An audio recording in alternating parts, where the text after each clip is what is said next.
My name is Dan Lacey, and I'm going to be talking about how to get more website traffic with SEO.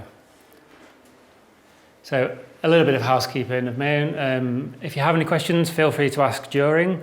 If there's something that needs any kind of clarification that you don't understand, because I don't want you to go through the rest of the presentation not knowing what something means. There'll also be a chance to ask questions at the end.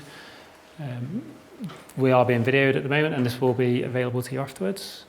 Feel free to take any photos, and feel free to tag me or Base Station or PoweringOn or whoever you like. Those are I think most of us are connected on LinkedIn, and my Twitter, Base Station's Twitter, and my Instagram handles. I'm going to be talking about some different tools to do with SEO during the presentation. These will all be available if you go to my website. This is a hidden link, so you might want to write this one down because it's not on the main part of the website. Okay, so I just want a quick raise of hands just to gauge the kind of experience of SEO in the room. So could you raise your hand if you know what SEO stands for?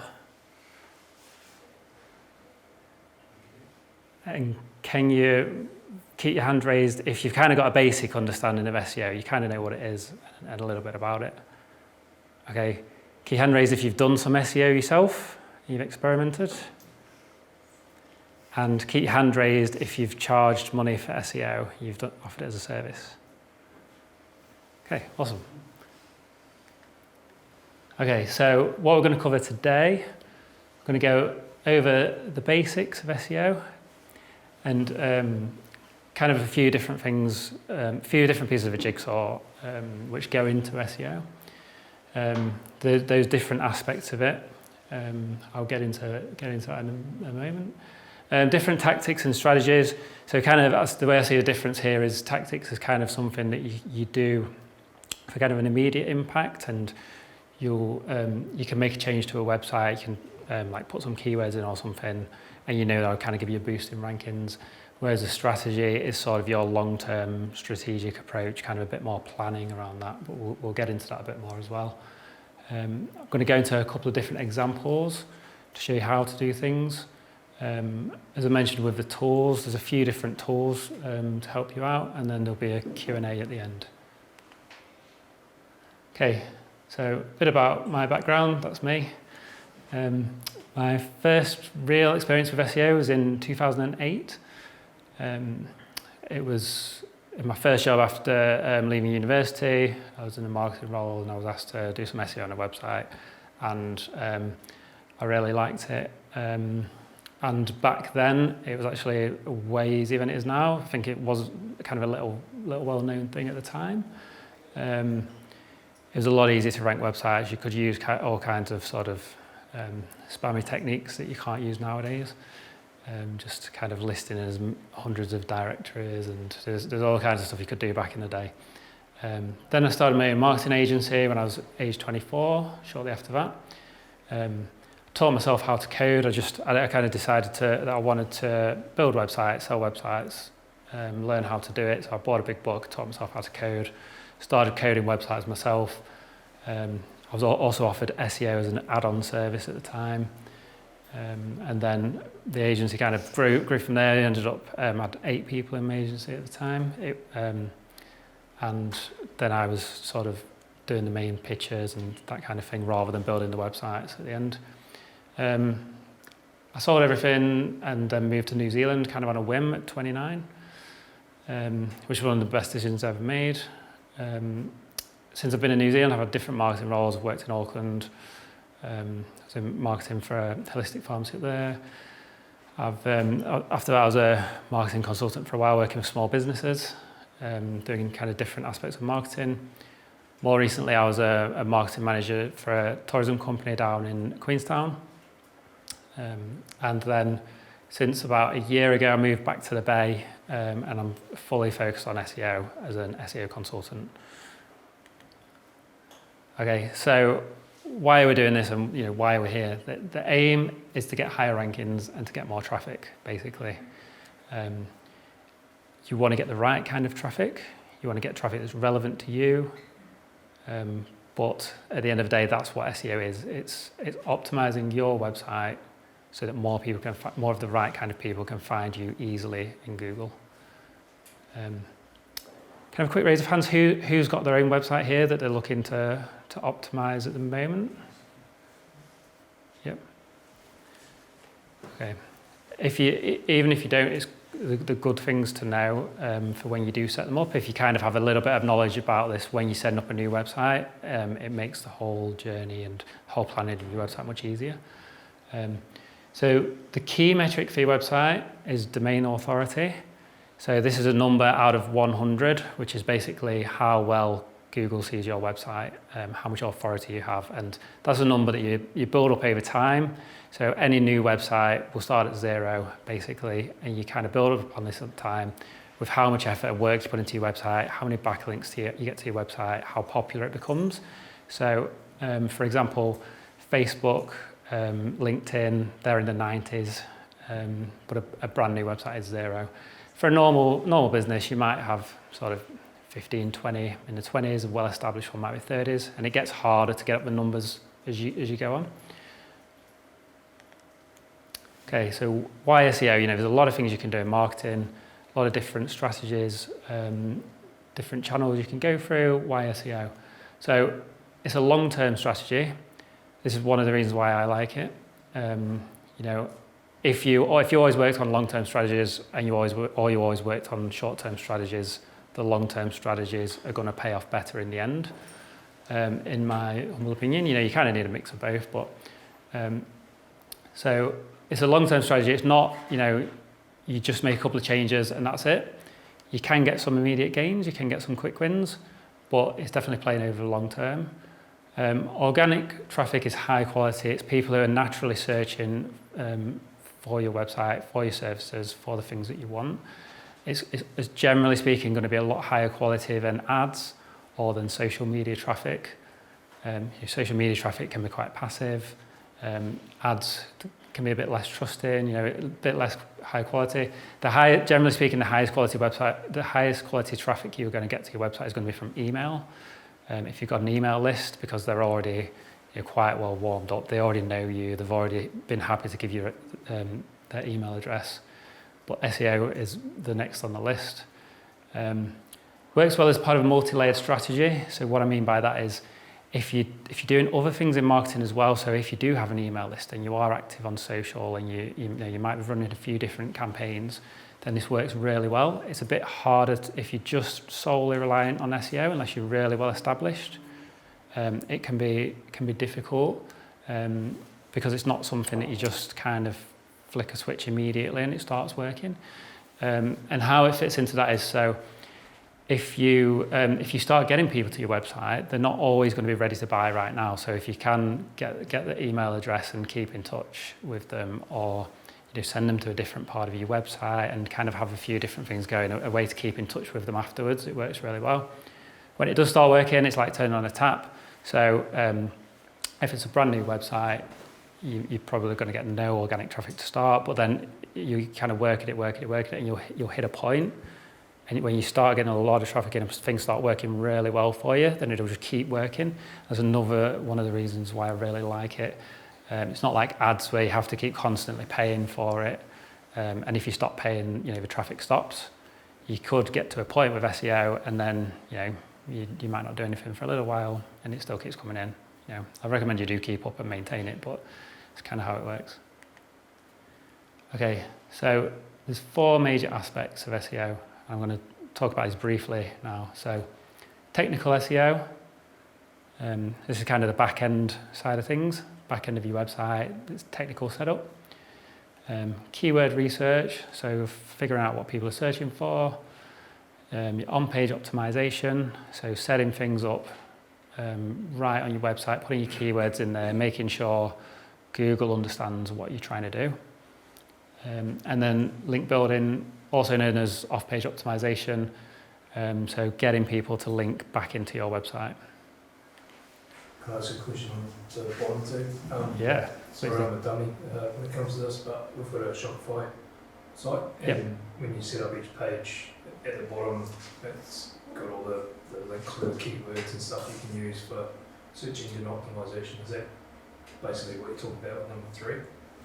When you say the bottom, When you're setting up the pages right? in the back end of the Shopify.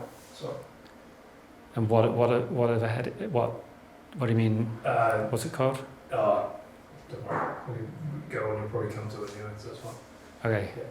That probably will be without knowing the sort of specific section of Shopify. But yeah, Shopify is pretty well set up for optimization for SEO.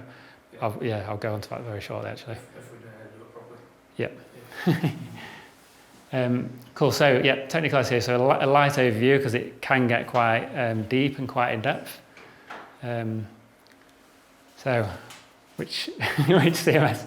So CMS, for if you don't know, is a content management system. There are lots of different sorts of CMS that you can have. Does anyone in the room have a particular favourite? So we've got Shopify. Sorry? Wix. Anyone else? WordPress.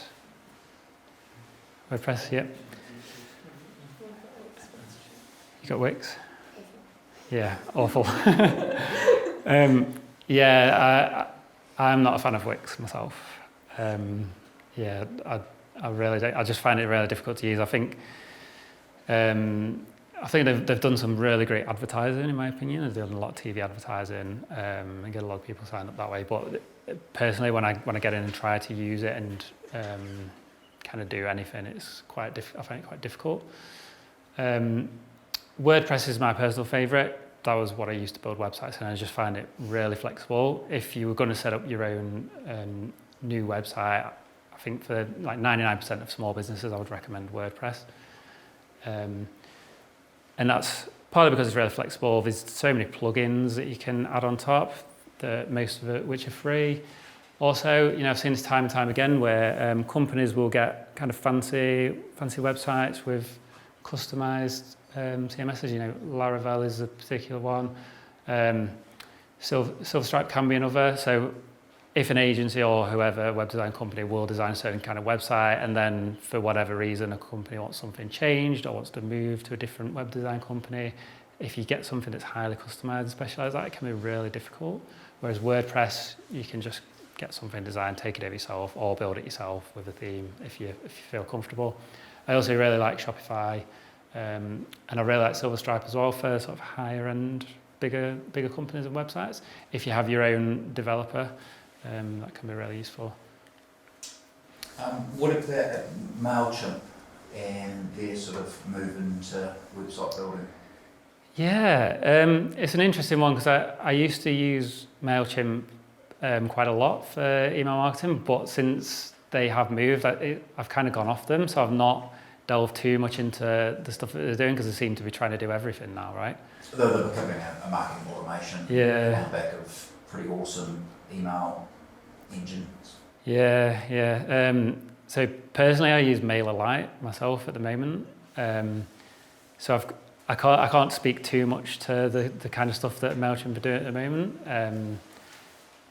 Because they started to move into areas where I was already using other products that I like what they do. So personally, I like an email marketing software to just do that.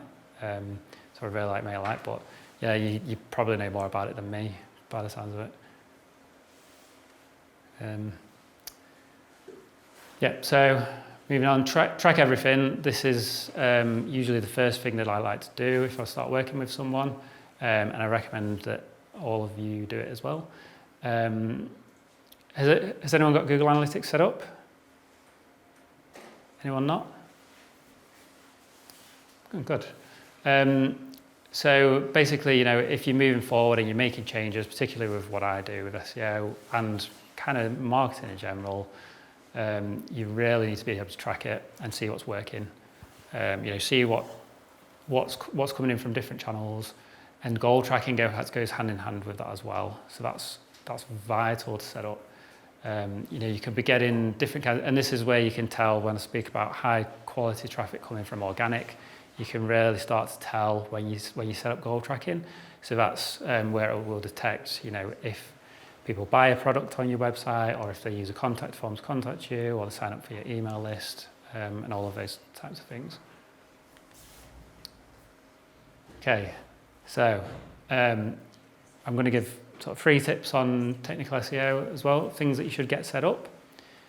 So Google My Business. This is one of the best things that you can do in terms of getting your brand name ranked in Google. So particularly if you set up a new company and you kind of know where in the rankings. So I'll give an example of base station. This is basically the Google My Business is this box on the right here.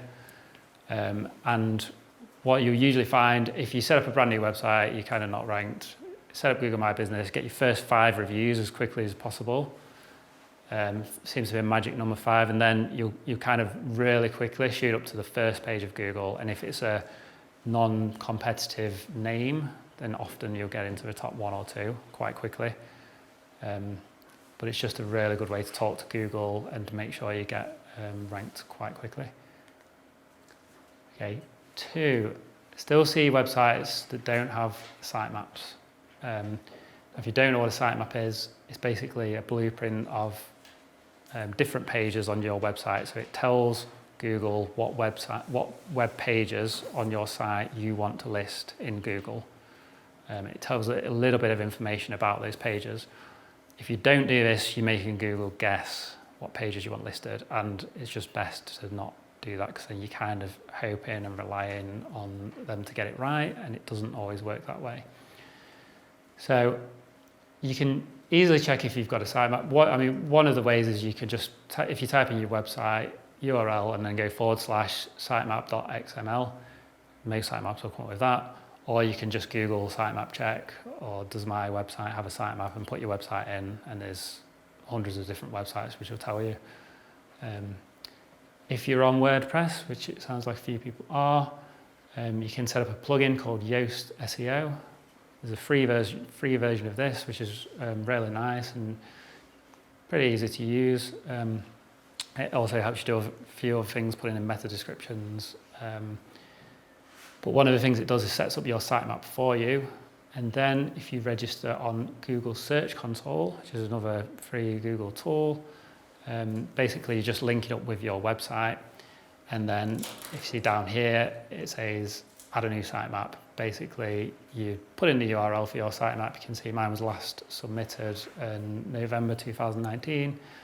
And then Google knows how to sort of index your site properly. Third one, so website speed. It's not actually as big of a ranking factor as it used to be. It's still very important in terms of user experience, and it still is a small ranking factor, but there's been kind of some experimentation. Some people have done some tests and proven that it's not as big as it used to be and as we might have thought it is. But one of the biggest factors affecting website speed that I see over and over again is people uploading large images.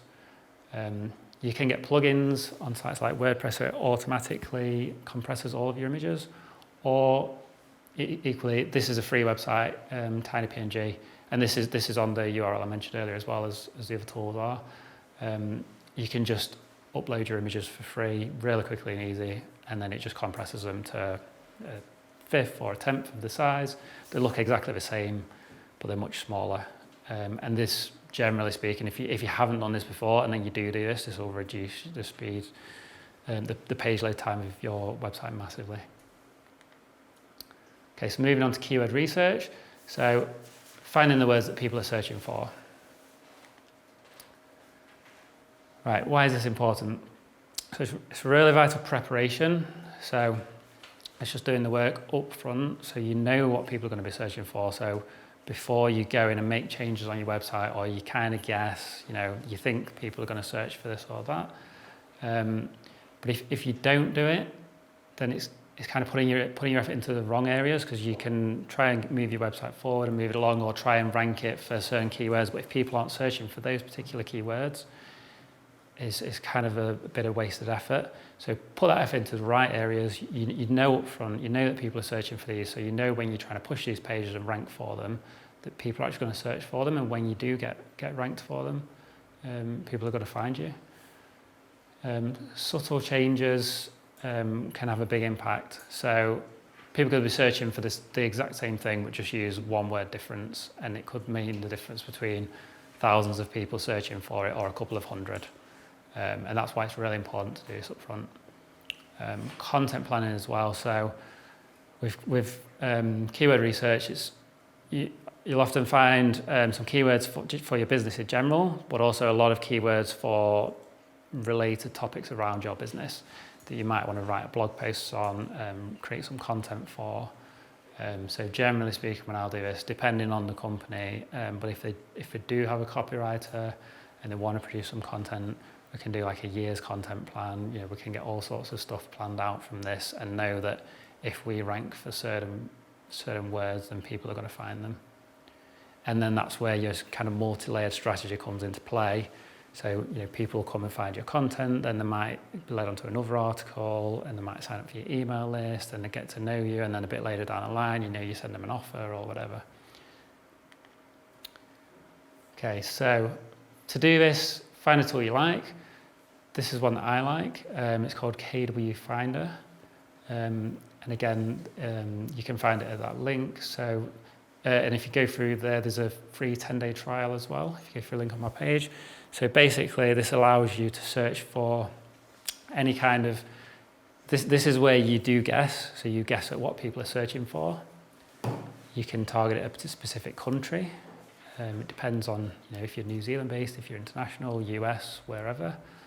And then what I do generally speaking is find as many keywords as possible, just kind of go find like hundreds, and then I map them all together based upon searcher intent. So similar keywords where people will be, they'll search for different things, but they'll be wanting to find the same page. They can go together, right? Does that make sense? Does it produce some sort of map for you? Are these visual software tools? This doesn't. So what I do, as this is an overview, I'm not going into in too much detail, but I do what's called keyword mapping. So I use a spreadsheet. So this tool it is really good for visuals. And if I kind of go to the next one, here's an example of what it might show you. And it shows you, it does have graphs and things like that, but it doesn't map them together. So what I do is then I find as many valuable keywords as possible, and then I group them and map them on spreadsheets and kind of color code them and do all that kind of thing there. So there's a couple of examples. So rental properties Tauranga, that's a New Zealand search. It's very specific and highly relevant if you were offering rental properties in Tauranga. People are searching for that. 600 searching a month, and in New Zealand, and because it's so highly relevant, if you can capture some of that traffic, if you've got to say number one, you could expect anywhere between 30 to 40% of that traffic to hit on your listing. So that's a lot of good quality traffic potential there, particularly because KD is keyword difficulty. So the lower the number, the better there. So what you want ideally is a high search volume and a lower keyword difficulty. These other two are more for Google Ads, so cost per click, and the competition for pay-per-click, which is, if it's 100, it's higher competition. And the cost per click is sort of a general average you'll pay for a click on that keyword. So it kind of can link in with your ad strategy as well and be useful for that. So the other example is what to use to brush dog's teeth. So it's kind of a broader thing. You might want to write that might be more of a content-related search, more for a blog post, but it's kind of a low search for that. You probably want it between a few thousands, and it's a keyword difficulty of 37, which is a bit hard to get, so that one's probably not worth it. So the tip here is to use one main keyword per page, and this is kind of where you map them together. Find one of the best keywords per page. So we might have rental properties, Tauranga as the main one, and another one might be rent a house in Tauranga or house to let in Tauranga, and someone's looking for the same thing. So you can kind of use that on that page as well and group it together, but you wouldn't have buy a house or buy a house Tauranga or buy a house Queenstown or something like that, because people are looking for different results. Dan, if you take that through to its logical conclusion and you've got a sort of a grouping of 100 keywords, it means you're going to have 100 pages. Well, this is where you group them together. So you can group. So if you know your pages, there's probably I could do an advanced class on this. But if you know your main pages, so say you have like 10 main pages on your website, so you have your main list, and then you split those pages out, and then find the keywords that are the most relevant to them, to those pages, and then one major keyword will usually stand out as better than the rest, and that'll be the main one used for. And then you use the sub keywords on the page as well. I'll go into on-page optimizations shortly. And then there'll be a heap of other keywords of those hundreds which you can go into content in a content plan and put in a separate spreadsheet. Okay, so on-page optimization, so putting things in the right places. Once you've done your keyword research, this is where you're going to use them on page. So let's say you've found one or two keywords, and at a basic level, you can use that tool. You can sign up for a free 10-day trial. You can just find one or two keywords. That can be a start. You don't have to do hundreds. That's what I do, but you don't have to do that. You can have a search. You can find one per page, right? You can say, I'm just going to do a little bit. I'm going to optimize my home page. This one keyword has a low keyword difficulty. I've used the trial. You can try tracking it, see if you like it. If you want to sign up for longer, do it. If not, just do a little bit.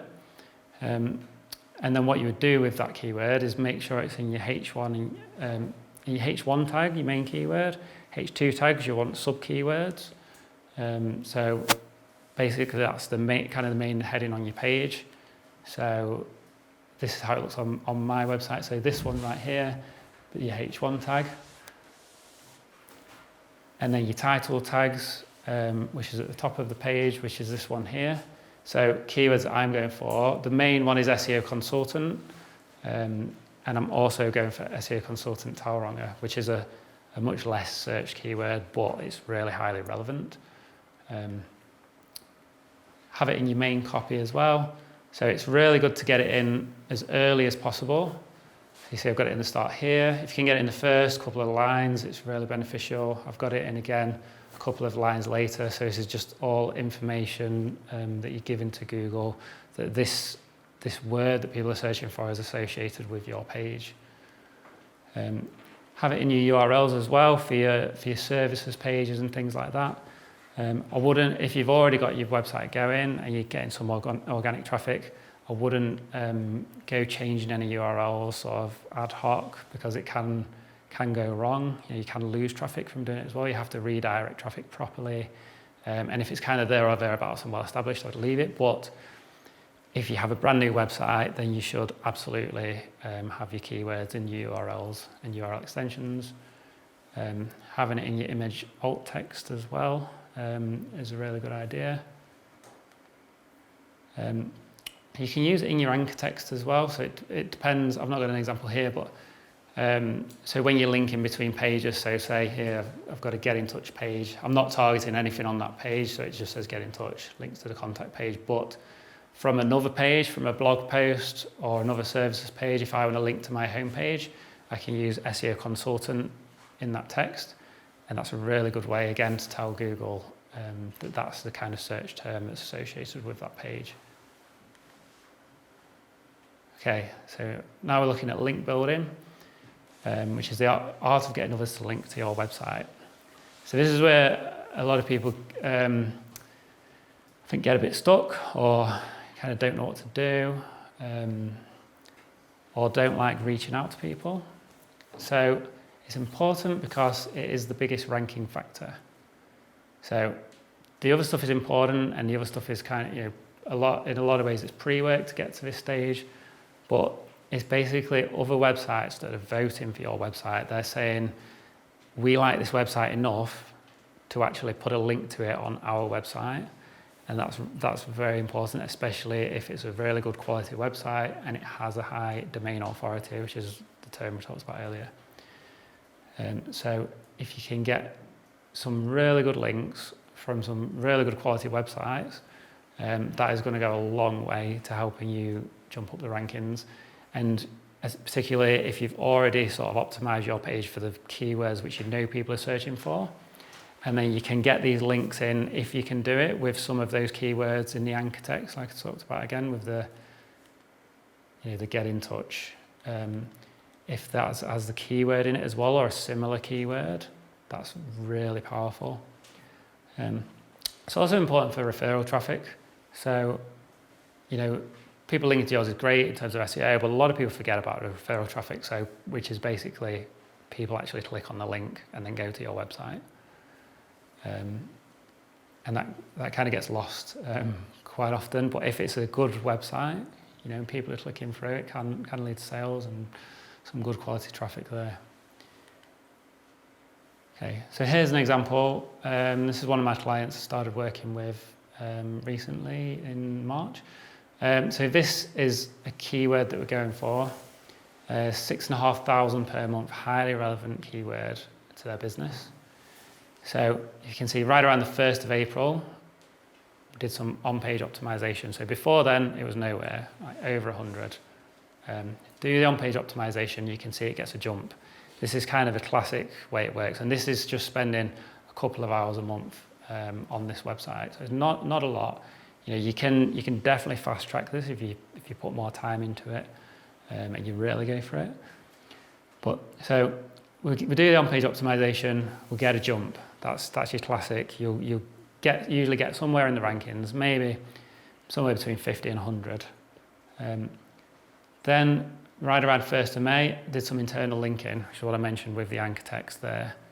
So on some other pages of the website, some key pages, associated them with the homepage, linking it back through. You can see another jump. Where those little G's are, that's a Google algorithm update, which you can see it kind of knocked it down and then it sort of recorrected itself and knocked it back up again. Kind of balanced out and stabilized a while we worked on some other pages on the website. And then if you see here, got a new backlink, good quality backlink. You see how big that jump is right there? So, and this is going to happen as we work on things and we get new high quality backlinks. It's just going to jump up and up, and it does get a bit harder as you get to sort of page 1 especially. But that's what you want to work on as a long term. You're talking strategy, and this isn't using content or anything like that. This is a simple website, but getting those backlinks in, it makes such a difference. And because it's set up in the right way, it's already kind of established for that keyword. It's now established, and then the backlink has it in the anchor text as well, so it's really good quality. Okay, so how do you build links? This is one of the key questions. So one of the easiest ways is hit up your network, right? Who have you got in your network that you know, or suppliers, people who are already working with you, people who are already doing business with you. Even if you just go, have a think about it, make a list. You go for all the bits of software you use, or just any suppliers, have a look on their website. Sometimes they'll have a links page, sometimes they'll be doing content. There's generally speaking always a lot of opportunities there within your network, and then you just need to ask. Give testimonials and case studies. So if there are products you use that you really like, check out their websites, or again, suppliers, whoever. Check out their websites, see if they have a testimonials page, see if they do case studies. For my last role, when I was marketing manager down in Queenstown, I did a case study for a big CRM company. I did like a phone interview and did a video for them, and they did a whole case study on us, and it would turn out to be a really good quality backlink. So you kind of have to put a bit more effort into those ones, but once you've got it, and it's there. There are other ways to get backlink. You can pay for some listings, and you can be members of sites and stuff like that. But for me, these ones are the really good quality ones, because yes, it takes that effort up front, but it's there when you've got it. Writing great content and sharing it. So there's really no substitution. When it comes to content, in my opinion, there's no shortcuts. It's not just sort of, you've got your keyword, write a couple of things, or copy and paste an article from somewhere else. You have to put yourself in the website visitor or the user's position and say, if I'm reading this, am I going to enjoy it? Is this what I'm looking for? Would I actually read this, or would I click off? And if you would click off and you wouldn't read it, then it's your market, your niche, it's probably not good enough. You probably need to put a bit of time and effort in it. And again, it's just, there's no fancy tricks or anything there with some of this stuff. It's just putting in the hard yards up front, just spending a bit more time on that content, getting it really good, really working at it, making it a bit longer than you kind of planned in the first instance, getting some good quality photos with it, and then sharing it. And then, when it reaches a certain point, then it can really start to take off. When people start to see it and they start sharing it, add share buttons to your website. So think when things get shared on social media, that's a ranking factor as well, right? So if you're getting people into your website to find this great content, getting them to sign up to your email list, getting them to share it, making it easy for people.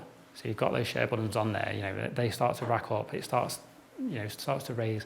When you get a few really good quality pieces of content, it makes it easier to rank other new content, because that's associated with your website. Your domain authority is getting higher, so you bring a new piece of content and it's already got that boost that it needs.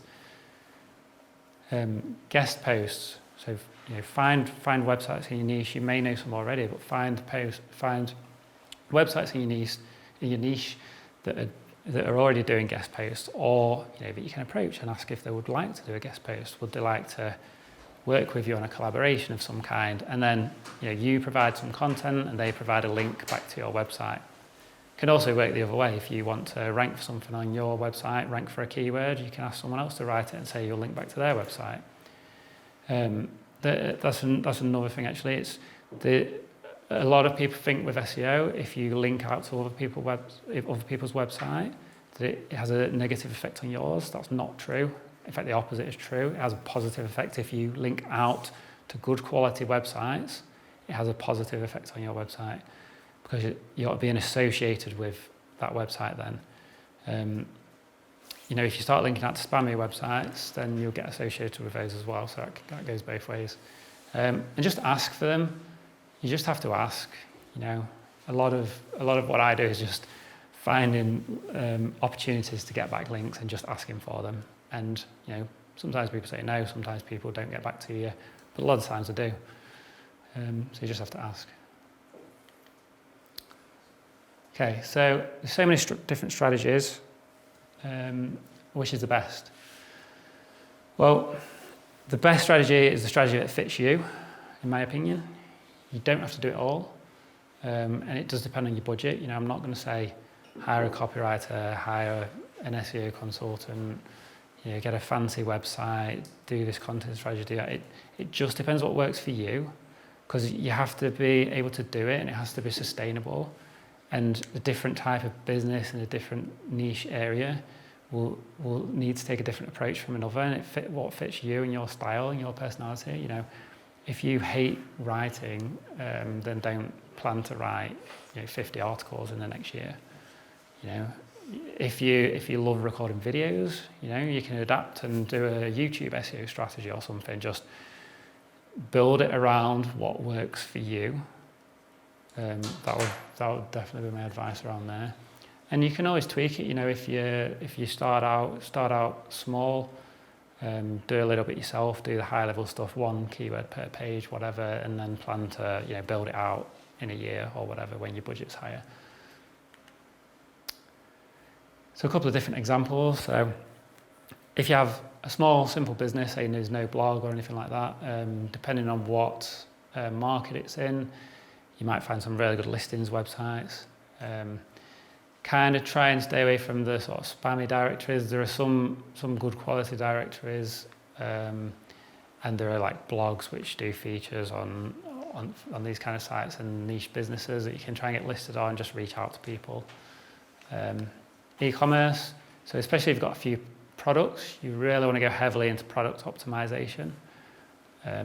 People are searching for the individual products, and say if you've got 100 different products on your site, there's 100 different opportunities for you to get those products ranked. And that will be where you'll find a lot of your traffic if you're in e-commerce.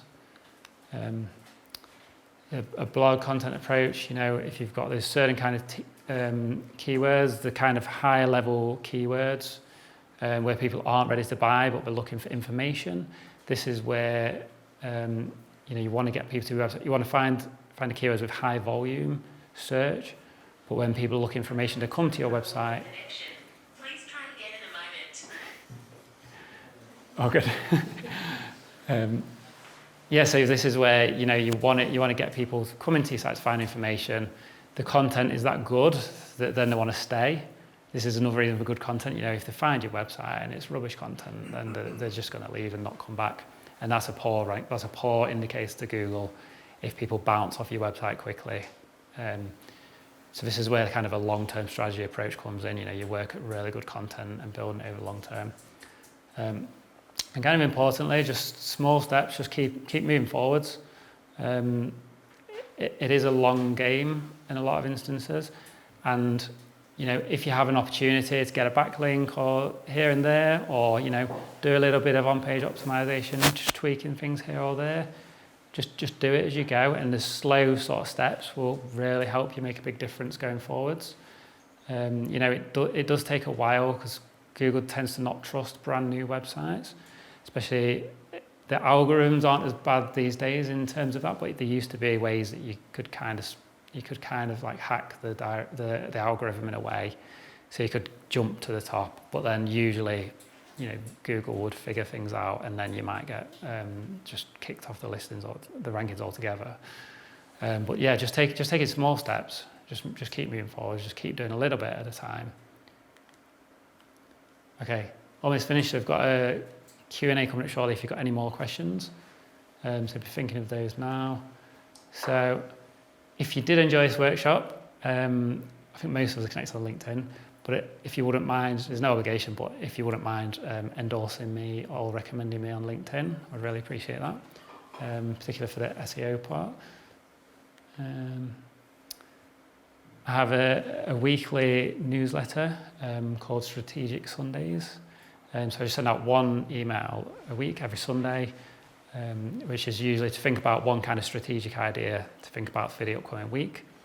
And I kind of also document kind of what I'm doing at the time. So I like to experiment a lot in terms of business and work on different strategies and sort of document my entrepreneurial journey kind of with that as well. So you can sign up there on my homepage and just put your name and email into that box there if you wish.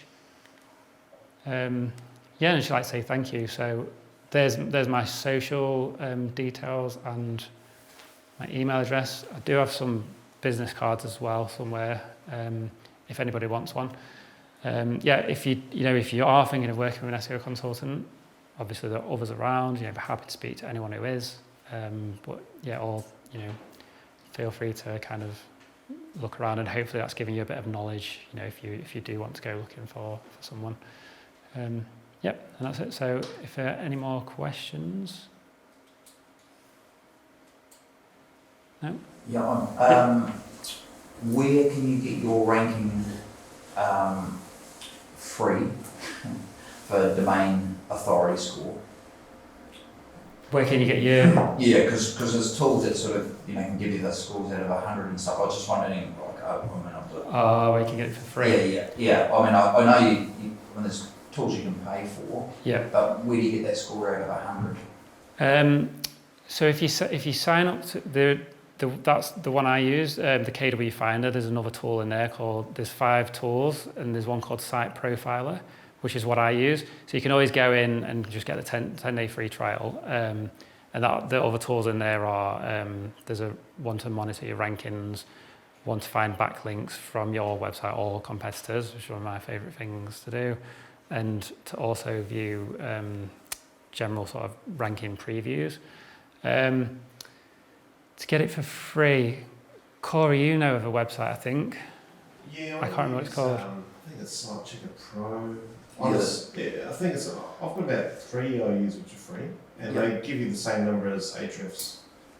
So if you just Google free domain authority checker. I've just got the first one that you mentioned. I just sometimes you just don't know what's behind the scenes. I often because over time some become paid and then new free ones pop up. Yeah. So I'll often just Google free domain authority checker, and you'll find there's a few around. Sweet. Yep. Cool. So I have another question, if anyone else, so I don't want to hog all the questions. How important is, because you talked about brand sites, and it's just, everybody just seems to be pumping out these free sites, that are more sort of form than substance, whether it's out of Wix or, there's heaps of places that can just churn them out. How important is it when you've got this sort of heavy imagery and stuff on around, sort of doing the image and alt text type stuff? Because I'm very lazy with regards to images. Yeah, I think you're not alone. It just seems like you've done everything else, you're exhausted. Yeah. The images are up there, Yeah. and all of a sudden you just forget, basically. Yeah, 100%. It is pretty important. It's kind of a balance as well. So you always have to weigh up optimizing your site for Google, essentially a robot and a user. So if you want a lot of images on your website, it can be good for visual effects, but you might want to, it's just something to think about, balancing it with text. Personally on my site, I just have a really, as you saw, a really text-heavy, minimal website. Not especially just to go for SEO, just because I like that style, that minimal style, which sort of kind of suits me. If you're going to get kind of a bit lazy and not want to optimize every image, then just sort of do the main ones and the top ones on your page. Make sure you do your logo or anything like that, any header images. And there's kind of two rules I use for the alt text that you would use. So number one, I try to describe what's happening in the image. So don't do keyword stuffing. That used to be a thing, just kind of cram as many keywords in there as you could possibly get. Google can pick up on that now, and it's not a good thing. So I try and describe what's happening in the image, and then second, I try and use a keyword or a sub keyword. So in the main header image, then I would probably try and use the main keyword for that page if it was possible, but if not, I wouldn't force it. And then try and use some of those kind of sub next level keywords throughout the other images on the page, if you can. And I know a lot of websites, like you say, image heavy, they can be hundreds. So sometimes it's just picking your battles.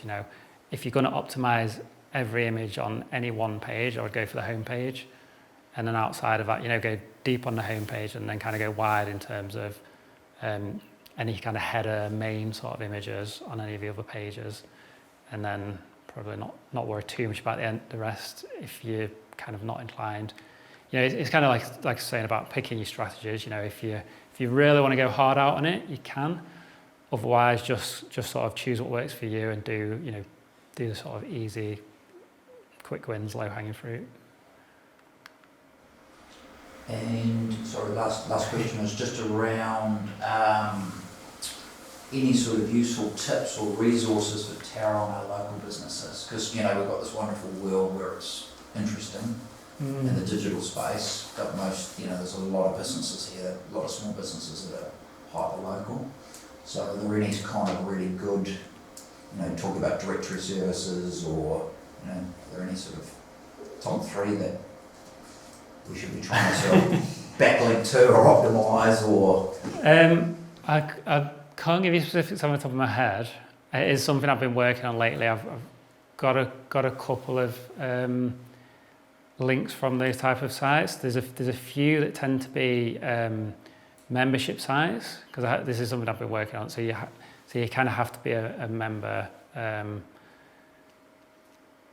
and yeah, there's kind of a couple like that will run articles on you and things like that.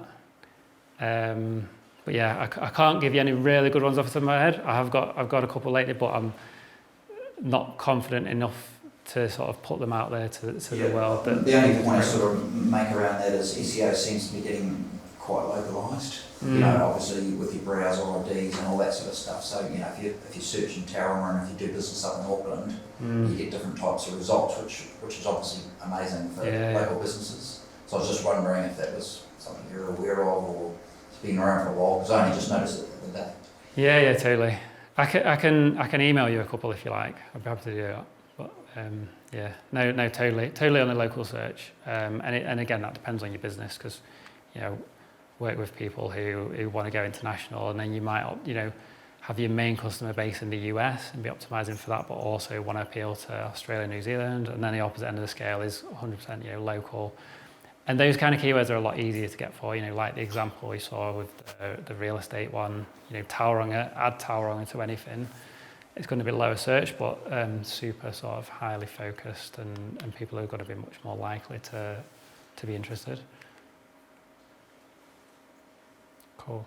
Any other questions? And you operate under danlacey.com. I'll make a guess that you've got danlacey.co.nz as well, and maybe danlacey.nz. Is there a chance? Dan? No? Well, let's say you did. I can't remember if I do, actually. Let's say you did. To be honest. Let's say you own those just to stop anybody else grabbing them. Yeah. Right? And of course, because you own them, you would get them to redirect to danlacey.com being your core site. How does that affect SEO? And you talked about URLs before, not changing URLs, be careful with URLs and all that. How does having redirects from other domain names that you might, the same name but different domain names, how does that, does it affect anything? Totally. Good question. So my history with my domain name, I used to have a problem in that I would just buy any domain name going. That's a problem. Yeah. Oh, right. Yes. So I'd think of a business idea or have a similar domain name or whatever, and I used to own heaps and heaps and heaps, and it just got really expensive. Back when I was in the UK, I used to own daniellacey.co.uk and danlacey.co.uk, and I ran over everyone on .com because I figured it's .com's US but also global, so wanted to do some stuff outside of the UK. I had to wait a while to get that and kind of jump through a few different hoops and stuff, but when I eventually got that, I think in my mind I just said that's my domain. I'm not going to bother about the other stuff, so I can't even remember if I own .co.nz, to be honest. It's kind of second part of that with the redirects from the other domains. So if I just bought danlacey.co.nz now and it hadn't been used before, it would have a domain authority of 0, so I could redirect it, and it wouldn't really do anything. It wouldn't be negative. It wouldn't cause any No, it wouldn't. It wouldn't have a negative effect. So more traffic and yeah. And so what you can do is, hold on. Oh, good. So what you can do is, if you have other domains that you've used previously, which have a bit of domain authority, or you want to switch domains, then that can pass on the authority onto a new site. But what you want to do is not what people generally do. Generally speaking, is we'll link the whole website to the homepage of the new site. So you kind of want to do it in a specific way where you link like the homepage to the homepage, and services page to services, and a bit of content to a bit of content, which is the most similar. And then it'll kind of pass it along that way. Otherwise, you're just going to lose things as you go along, especially if you are changing domains. But yeah, there's no real negative effect. The negative effect would be if you switched one domain to another and you didn't redirect it properly. right, losing what you had. Yeah, exactly. Yeah. No negative effect by adding something that has no authority. No. Cool. Anyone else? Cool. Well, thank you very much for coming, everyone. And my pleasure.